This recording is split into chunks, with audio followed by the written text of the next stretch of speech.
Europe کے قیام کے زمانے کی بات ہے۔ میں لندن میں اپنی سہیلی کے پاس ٹھہری ہوئی تھی۔ ایک روز مجھ سے کہنے لگی، آؤ تمہیں جنگل کی سیر کرواتی ہوں۔ جنگل میں؟ نہ بابا، مجھے وہاں جاتے ہوئے ڈر لگتا ہے۔ ڈرنے کی بات تھوڑی ہے، میں تمہیں اپنی آنٹی سے ملواؤں گی۔ آنٹی؟ میں نے حیرت سے پوچھا۔ ہاں، وہ جنگل میں رہتی ہے۔ تو کیا وہ اکیلے جنگل میں رہتی ہے؟ کچھ لوگ اور بھی ہیں مگر وہاں بہت کم گھر ہیں۔ اچھا۔ میں بے دلی سے اس کے ساتھ اپنی سہیلی کی آنٹی گریس سے ملنے کے لیے چلی گئی تھی۔ 1 گھنٹے کی ڈرائیو پر جنگل آ گیا تھا۔ ہم دونوں ایک چھوٹے سے گھر میں آنٹی گریس کو ڈھونڈنے لگی تھیں۔ وہ باورچی خانے میں چائے کا اہتمام کر رہی تھیں۔ شاید انہیں ہمارے آنے کی اطلاع مل چکی تھی۔ وہ خوشی خوشی باورچی خانے سے نکل کر ہم دونوں سے ملی۔ آنٹی گریس، یہ میری دوست پاکستان سے آئی ہے۔ ویلکم مائی ڈارلنگ، ویلکم، انہوں نے میرا منہ چومتے ہوئے کہا۔ ہم دونوں اس وقت لیونگ روم میں بیٹھی تھیں۔ آنٹی گریس چائے بنا کر لے آئی تھی۔ چاکلیٹ اور بسکٹ بھی تھے۔ چائے پیتے ہوئے میں نے سارے گھر کا جائزہ لینا شروع کر دیا تھا۔ سنسان گھر، اور وہ بھی اس گھنے جنگل میں 3-4 گھروں میں سے ایک تھا۔ کچھ فاصلے پر 3-4 گھر اور بھی تھے۔ اکثر شکاری وہاں آ کر ٹھہرتے۔ ان گھروں میں سوائے چوکیداروں کے اور کوئی نہیں رہتا تھا، مگر بوڑھی خاتون اتنی بہادر تھی کہ وہ اکیلی اس گھر میں رہتی تھی۔ سارے گھر میں سناٹا چھایا ہوا تھا۔ مجھ سے رہا نہیں گیا اور میں نے پوچھ ہی لیا، آنٹی آپ اکیلی اس گھر میں رہتی ہیں؟ بچے نہیں ہیں کیا؟ بچے 2 ہیں۔ اچھا، تو کدھر ہیں؟ ان کی شادیاں ہو چکی ہیں، اپنے اپنے گھروں میں مصروف ہیں، کبھی کبھار آ جاتے ہیں۔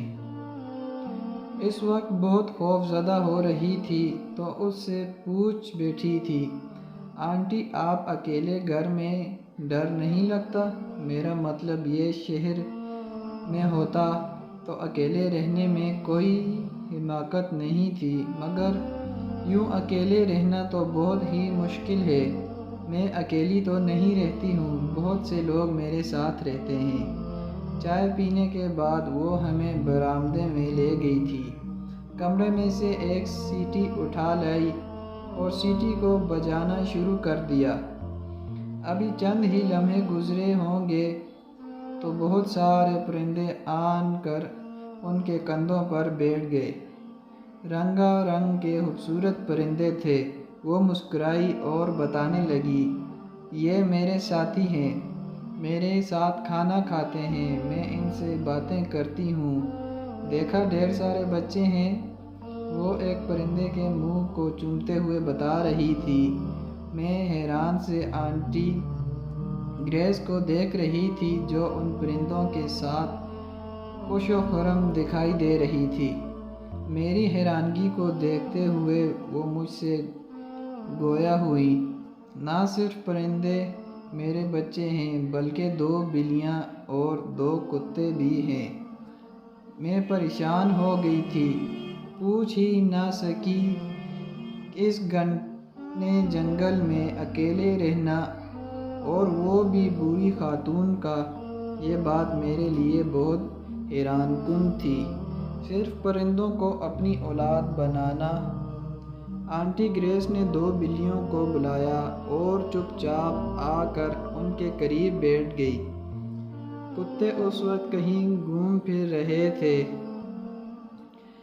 آنٹی یہ جانور یعنی کتے اور بلیاں آپس میں لڑائی نہیں کرتے؟ میری بات کا جواب دیتے ہوئے بتانے لگی، پہلے تو ان کی لڑائیاں ہوتی تھیں، میں نے ان کی تربیت میں بڑی محنت صرف کی ہے، اب اتنے مہذب اور منظم ہو گئے ہیں۔ جو ہی لڑنے کی کوشش کرتے ہیں تو میرا اشارہ پاتے ہی خاموشی سے اپنی اپنی جگہ پر بیٹھ جاتے ہیں۔ مجھے تو رہ رہ کر خیال آ رہا تھا، ایک انسان کی تربیت میں خاصا وقت درکار ہوتا ہے، مگر ان جانوروں اور پرندوں کی تربیت کی ہوئی تھی۔ اس بہادر خاتون نے اپنی تنہائی کا حل ڈھونڈ لیا تھا۔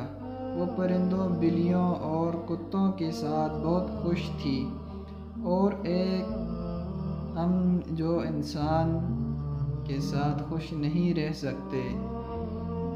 میں واپس آتے ہوئے سوچ رہی تھی کہ اس دنیا میں طرح طرح کے لوگ بستے ہیں، ایک خدا ہی ہے جو انسانوں کو جینے کا موقع دیتا ہے۔